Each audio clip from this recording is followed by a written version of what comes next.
안녕하세요. 뽀족스람 채널에 다시 오신 것을 환영합니다. Halo guys, selamat datang kembali di Pojok Seram. Hari ini gue akan menceritakan film dari Korea yang berjudul Metamorphosis. Ayo kita mulai.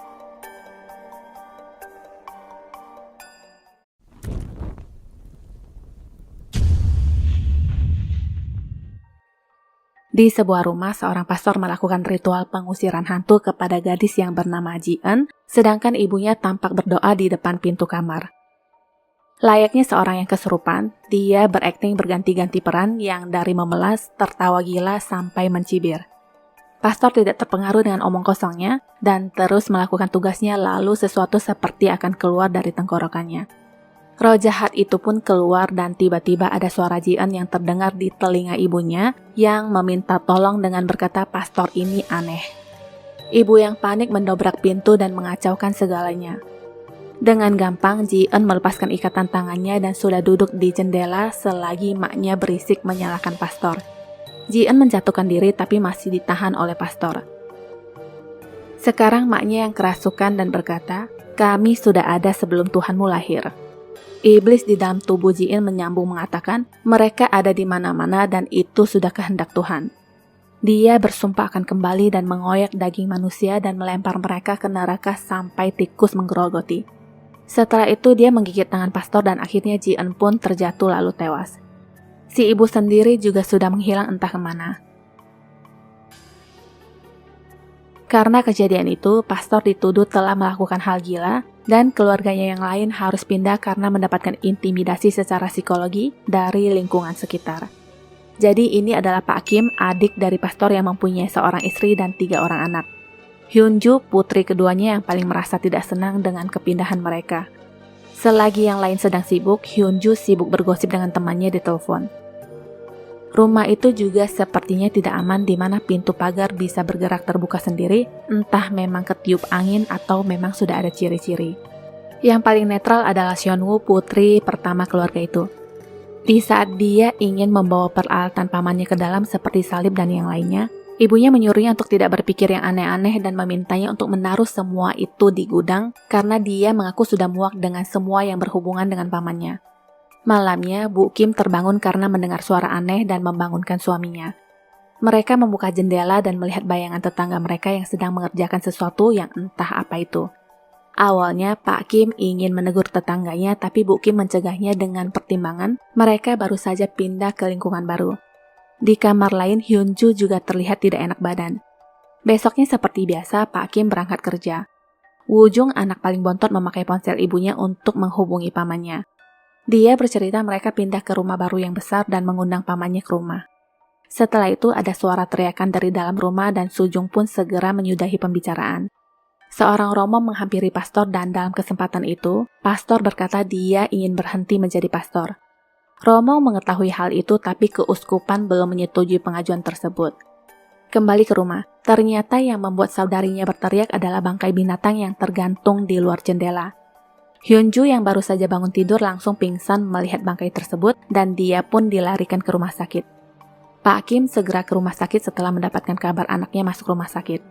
Karena Hyunju hanya didiagnosa terlalu capek, dia tidak diharuskan menginap di rumah sakit. Pulangnya, mereka menemukan mobil pick-up tetangga yang parkir di depan rumah mereka, bahkan kursi Woo-jung pun hancur kelindas mobil tersebut. Pak Kim sudah tidak bisa toleransi dan berencana akan menegur tetangganya. Setelah dia masuk, rumah tetangganya itu memang terlihat aneh di mana ada tulang belulang yang berserakan dan bangkai binatang yang digantung seperti pajangan.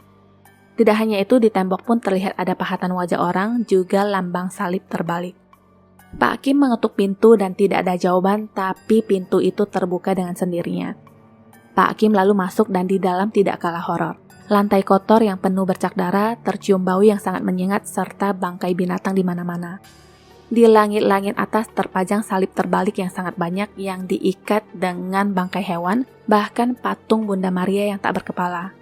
Melihat itu semua, Pak Kim mundur perlahan dan tak sengaja mengenai seorang pria. Pria itu hanya memandanginya tanpa berkata apapun. Kalau sudah begitu, yang waras ngalah aja udah. Pak Kim memilih pergi dari rumah itu.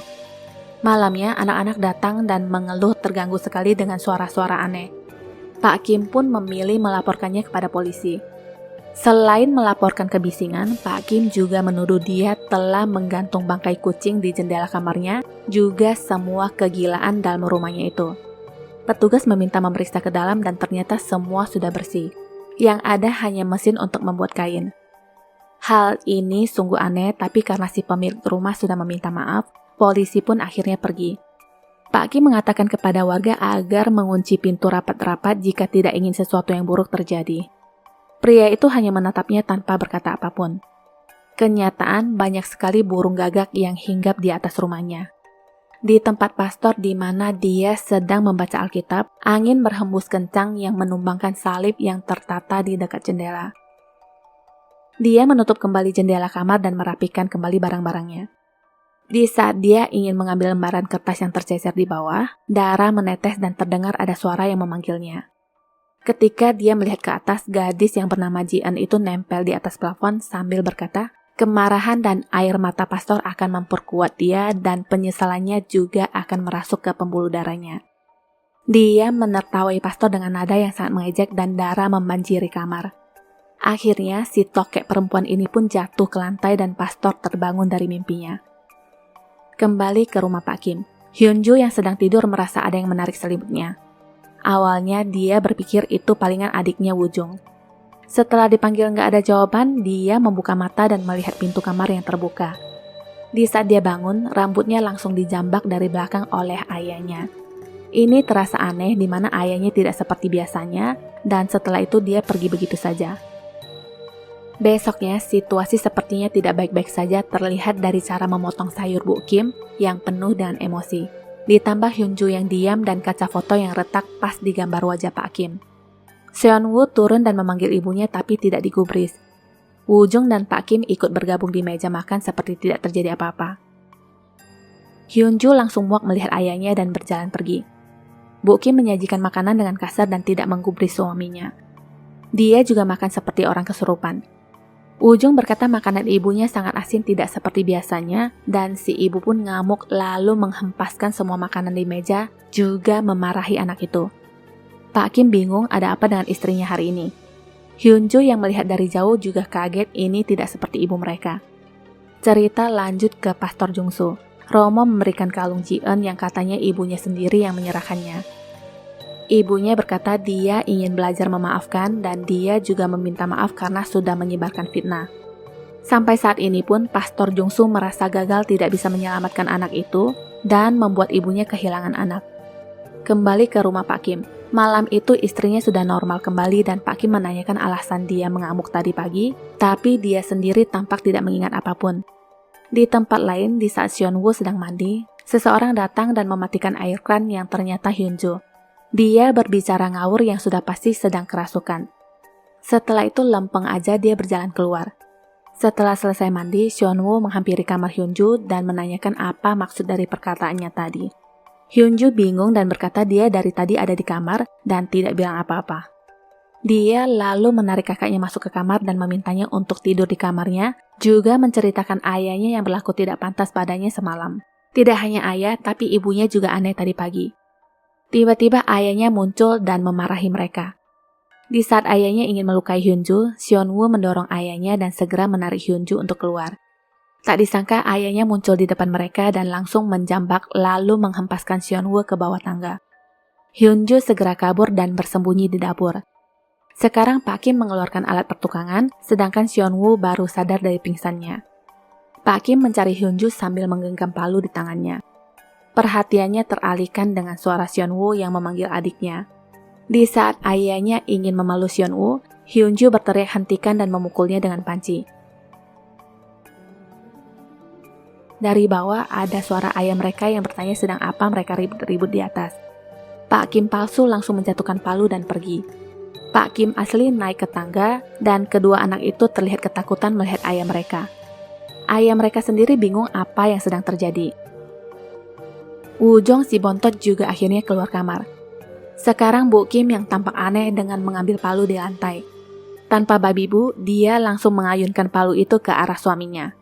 Sekarang dia menargetkan putrinya dan Pak Kim langsung melindungi putrinya. Palu pun tak henti-hentinya diarahkan kepadanya.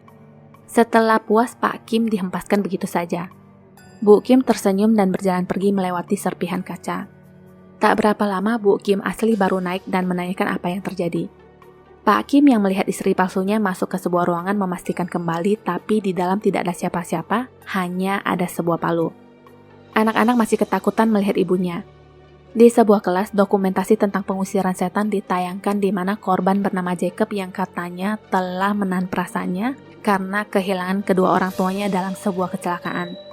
Dikatakan iblis menargetkan orang-orang yang dipenuhi kemarahan karena kemarahan itu menutup akal sehat dan membuat orang kehilangan kendali. Setelah kelas selesai, pastor mendapat telepon dari Seon Woo yang mengabarkan di rumahnya sedang tidak baik-baik. Ayahnya melanjutkan intinya mereka membutuhkan bantuannya sekarang. Pastor menolak dan mengatakan dia akan pergi dari Korea malam ini. Jadi setelah kejadian pengusiran itu, pastor mulai merasa tidak percaya diri dan memang mengajukan untuk pindah pelayanan ke luar negeri. Pak Kim tidak akan memaksa dan menutup telepon, tapi tidak dengan Bu Kim. Dia menyalahkan semua yang terjadi kepada adik iparnya, dan akhirnya mereka pun bertengkar. Setelah itu, Bu Kim berjalan pergi disusul dengan Hyunju. Jadi yang pro sama pamannya total bertiga ini dan sisanya kontra. Pastor sendiri masih memikirkan omongan ponakannya di mana dia berkata ada 2 ayah semalam. Dia sepertinya berubah pikiran dan mempersiapkan semua keperluan pengusiran setan. Di rumah, Bu Kim dan Hyunju sudah bersiap untuk minggat. Akhirnya yang ditunggu-tunggu datang juga. Pak Kim menceritakan apa yang terjadi, juga apa yang dilakukan tetangganya tiap malam. Pastor melihat-lihat keluar dan angin pun berhembus kencang. Dia berdiri dan berdoa, lalu angin yang bertiup itu pun berhenti. Gerbang pintu tetangga tiba-tiba terbuka dan pastor pun berjalan masuk.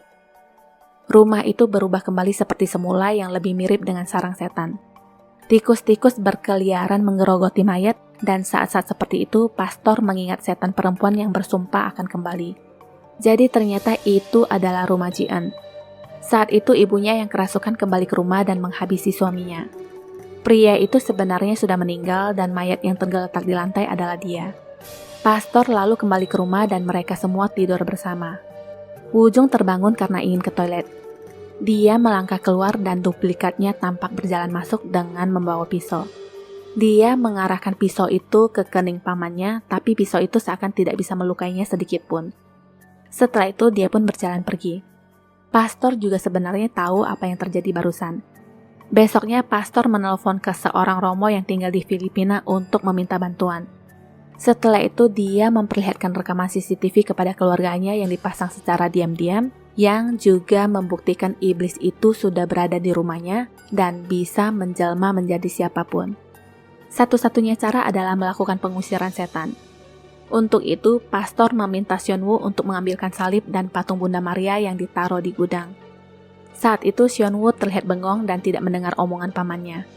Sebenarnya pun, pamannya hanya mengetesnya dan di luar, dia memberitahu Pak Kim bahwa iblis itu menjelma menjadi Seon Woo sekarang.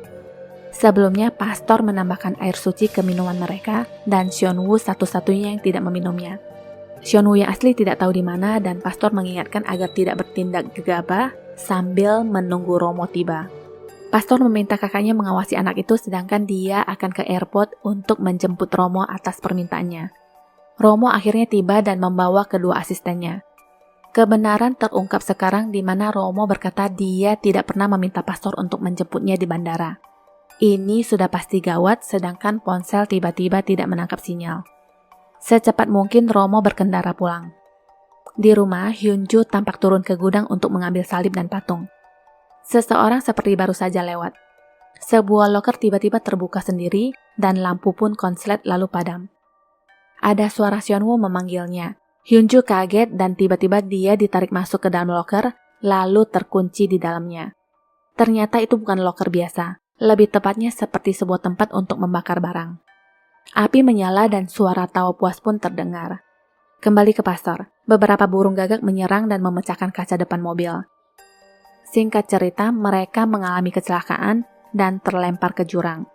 Di rumah, Pak Kim masih memikirkan omongan adiknya yang mengatakan Seon Woo adalah iblisnya, dan tiba-tiba Seon Woo muncul lalu berkata dia ingin membuka gerbang, di mana Hyunju mengatakan kepadanya gerbang itu susah dibuka. Pak Kim juga mengingat larangan adiknya yang mengatakan jangan pernah membiarkan Seon Woo keluar rumah. Dengan segera dia menjedukkan kepalanya ke pintu dan Seon-woo pun pingsan. Di lokasi kecelakaan, pastor masih selamat tapi tidak tahu dengan yang lainnya. Kembali ke rumah, Seon-woo diikat di ranjang. Semua dalam keadaan frustasi tidak tahu harus berbuat apa. Duduk-duduk, Bu Kim baru menyadari putrinya Hyunju tadi pergi ke gudang dan belum kembali sampai sekarang. Di saat dia baru ingin memeriksa ke gudang, pastor datang dan segera masuk ke kamar di mana Seon-woo diikat. Pastor membawa kabar buruk di mana proses pengusiran harus ditunda karena kecelakaan. Situasi sudah segenting ini dan Pak Kim meminta pastor untuk melakukan pengusiran sendiri, tapi dia masih tidak percaya diri dan menolak. Pak Kim yang putus asa sampai berlutut meminta bantuannya sekali ini saja. Akhirnya pastor memberanikan diri melakukannya sekali lagi. Sebelum dimulai, pastor mengingatkan jangan pernah percaya dengan iblis ini karena dia akan bertingkah seperti Seon-woo dan meminta tolong. Ritual pun dilakukan dan Seon-woo dari tadi memanggil ibunya untuk melepaskannya, juga terus berkata dia adalah Seon-woo yang asli. Pastor meminta kakaknya untuk membantu memegang kaki Seon-woo sedangkan dia sendiri akan menyabet dengan ranting pohon yang dicelupkan di air suci. Di tempat lain, para petugas akhirnya datang dan menyelamatkan orang-orang yang masih berada di dalam mobil.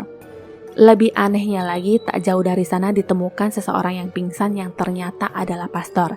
Jadi yang di rumah itu sudah pasti palsu.